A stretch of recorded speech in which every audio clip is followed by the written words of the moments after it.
In this series of videos, we are going to cover the official Angular tutorial that is part of the angular.dev website. All right. So there are so to access the tutorial, you go through angular.dev. All right, and then you click on Learn Angular. All right. This will prepare actually in your browser kind of an integrated development environment. That's why you see this setup getting loaded here. All right. And there are many chapters related to this included in this tutorial, as you can see. You can download the source code of each tutorial by clicking on this and opening it, for example, in Visual Studio Code, or you can directly open it in StackBlitz, which is kind of Visual Studio Code in the browser, or Google IDX. But I don't feel it's necessary for this tutorial, especially for the first parts, because the app from one exercise to the other changes. Sometimes there is one file, sometimes there are more than one file involved. So you might have to download it multiple times. All right, so better just stay, in my opinion, in the in the Angular.dev website to do the tutorial.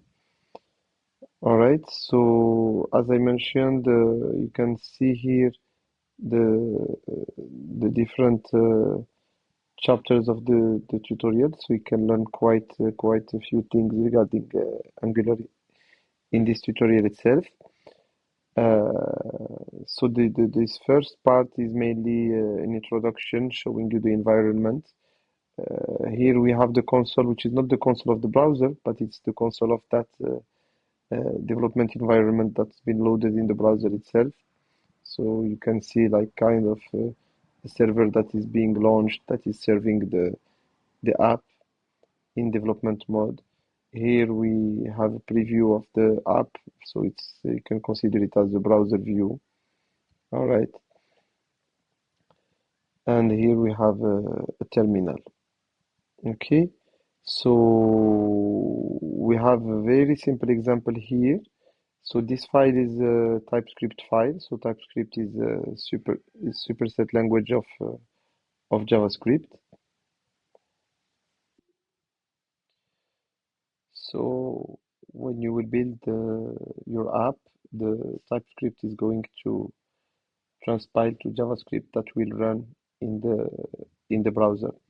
So what we have here is a TypeScript class called app component, and it is what we call decorated by the component decorator that was imported. Here we have a simple JavaScript import. We are importing the component decorator from Angular core. So that component decorator will kind of enhance the app.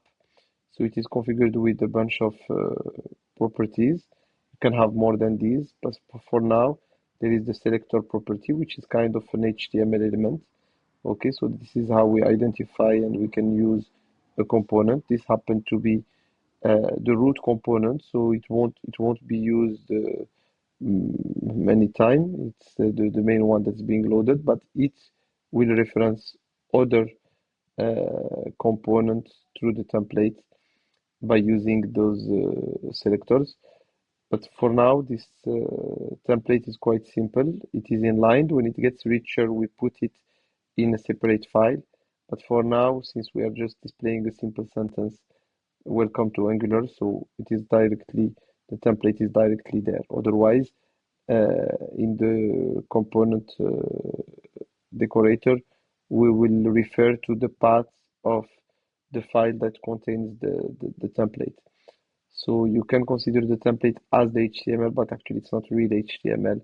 It's kind of enhanced HTML with the logic and properties, etc. This one is to say that this is a standalone component, so it can work without being in a module. All right.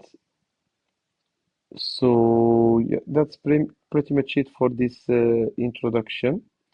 The next step will be actually a bit related to what we have seen now, the anatomy of a component, but it will also contain the style, and it will ask us to maybe play around with that component.